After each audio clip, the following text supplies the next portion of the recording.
Long ago, in a quiet Yoruba village named Ayetoro, people lived in peace. They farmed, danced, sang, and worshipped the gods of the land. The village had strong traditions and everyone respected the elders. But hidden deep inside the forest, there was a shrine that no one dared to enter. People said a powerful drum lived inside. They called it Ìyá Àyàn, the mother of drums.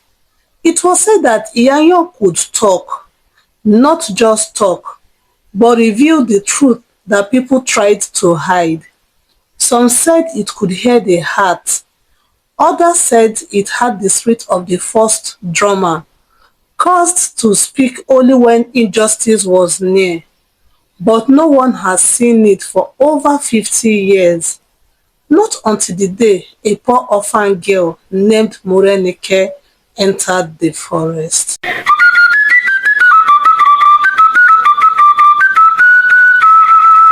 Morẹ nikẹ was only 14, but life had already been hard on her.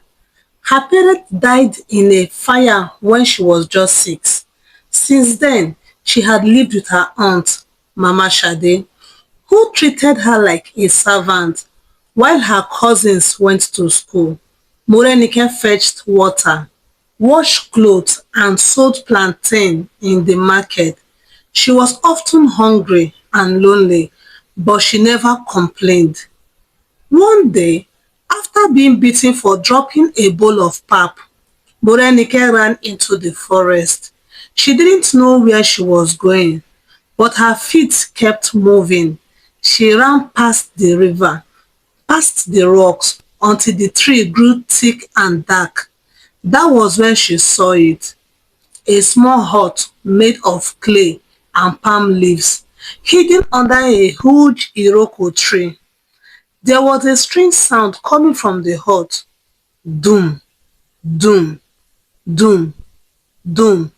It was soft, like a heartbeat. The drum speaks.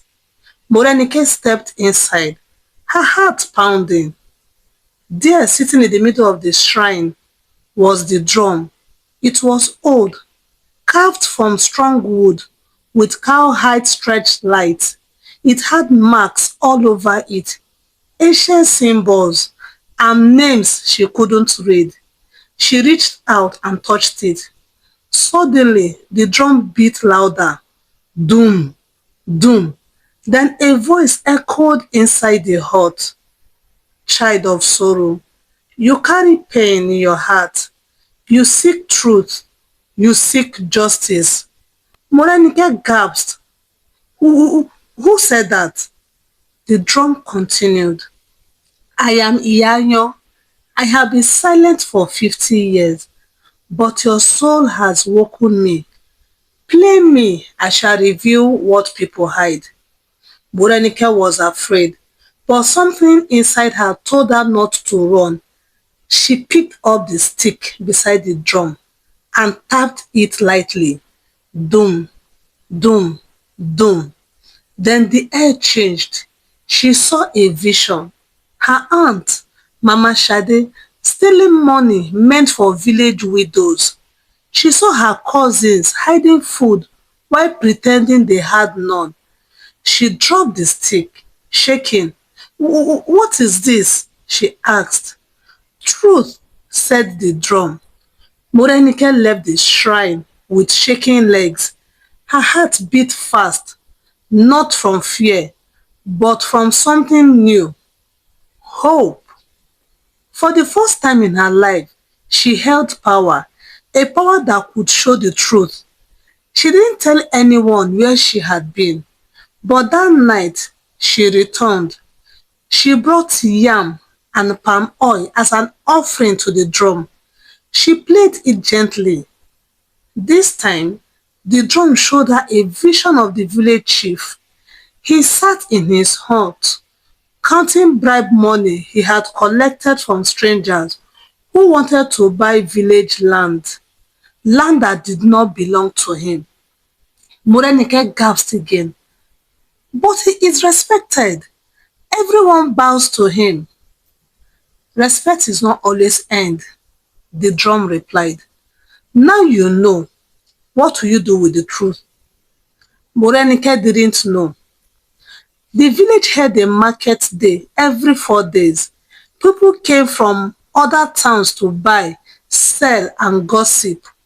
On this particular day, Morenike arrived early. She brought Ìyá Àyàn with her, wrapped in clothes, balanced on her head. She stood near the village square and began to play. At first, people ignored her. They thought she was just drumming for coins. But then, the drum began to speak, not in Morenike's voice, but in its own deep echoing voice. The chief of Ayetoro has sold your land for gold. He hid it in the floor of his hut. The crowd froze. Who said that? Someone shouted. The drum repeated the message louder. Your land is gone. Ask him. Dig beneath his mat. People began to murmur. The chief came forward, frowning. This is nonsense. Who believed the words of an orphan girl and an old drum? But the people demanded to see. They went to his hut, lifted the floor mat, and found a sack of gold coins. Gasps filled the air. The chief was disgraced that day, stripped of his title, and from that moment, everyone feared and respected Morenike and her talking drum. Not all were happy with Morenike's power. Many feared that their secret would be next. Mothers began warning their children not to play near her house.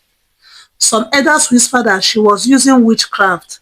Even Mama Shade, her aunt, stopped beating her, but only because she was afraid. One night, 3 elders visited her secretly. Morenike, they said, we want you to stop drumming. You are causing confusion. Confusion or truth? Morenike asked. They looked at each other. Some truths are better hidden, one replied. Morenike didn't answer. She turned to the drum. Ìyá Àyàn, should I stop? Truth is like fire. It burns light and clears darkness, but it also brings pain. Choose wisely.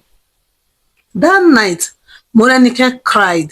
She didn't want to cause pain, but she also didn't want to protect liars. So she made a new rule. She would only drum when someone asked for the truth. That way, the village could decide for themselves. News of the talking drum reached other villages. It spread like wildfire. One day, messengers came from the neighboring town of Ilemo. They brought a message from Obadetunji, the mighty king of the region. The king was coming to Ayetoro. Panic filled the village. Why would a king come here? When he arrived, he rode a black horse with guards in red uniforms. His eyes were sharp, his voice calm. Where is the girl with the drum? He asked. Morenike stepped forward, her hand shaking slightly. She bowed. The king looked at her with interest. I have heard of your drum. I want you to test it. If it is true, I shall reward you. If it lies, you shall never drum again. Everyone held their breath. The entire village gathered in the square. Even the goat and the chickens seemed quiet. The air was thick with silence as Morenike unwrapped the drum.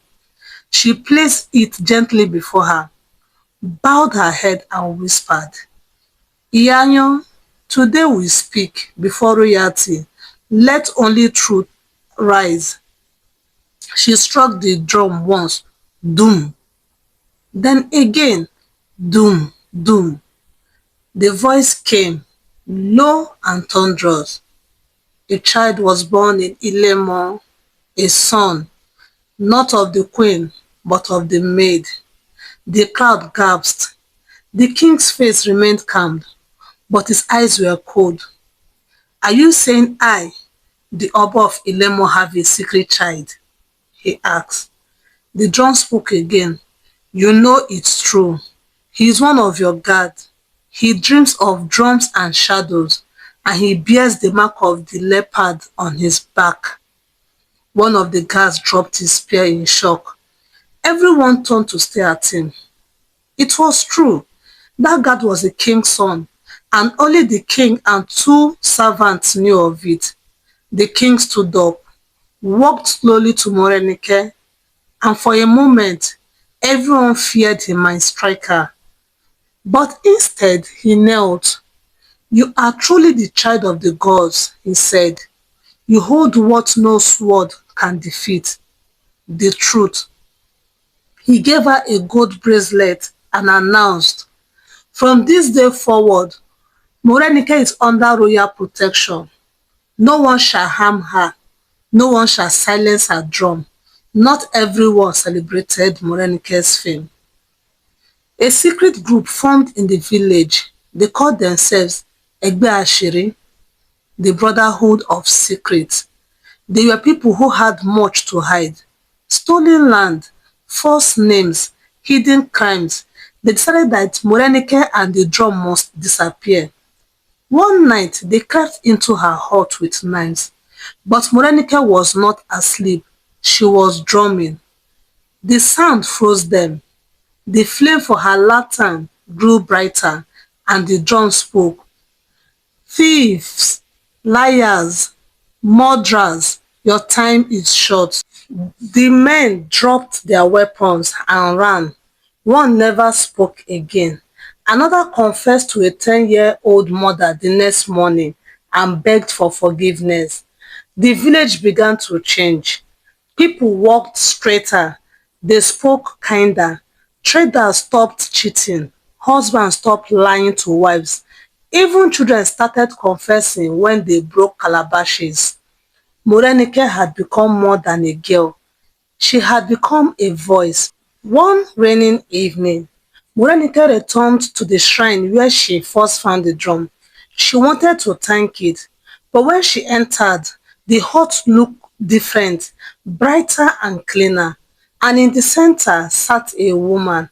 Her skin was gold, her hair flowed like palm fronds, her eyes glowed with wisdom. Who are you? Morẹ nikẹ asked. I am the spirit of Ìyá Àyàn, the woman said, and you, Morẹ nikẹ, are my last drummer. What do you mean? The drum's time is ending. You have revealed enough truth. The rest is for the people to carry. Morẹ nikẹ began to cry. But what will I do without the drum? The spirit smiled. You were never just a girl. You are the truth yourself. And now you will teach others to speak it. The next morning, the villagers found Morẹ nikẹ standing in the square. The drum was gone, but she was smiling. I will no longer play the drum, she said, but I will tell you stories. Stories of truth, stories of justice, stories that remind us who we are. From that day forward, every evening, people gathered to hear Morẹ nikẹ speak. And even though the drum was gone, its voice lived on in her words. Ayetoro became the village of truth, and Morẹ nikẹ, its eternal storyteller. Thank you for listening to this story of Morẹ nikẹ and the talking drum. If you haven't subscribed to this channel by now, I don't know what you're waiting for. Please subscribe to this channel for more interesting and educative stories. Turn on the notification bell so that you'll be notified when new videos are being dropped. Like this video and please comment what you think about the story. See you in my next one. God bless you.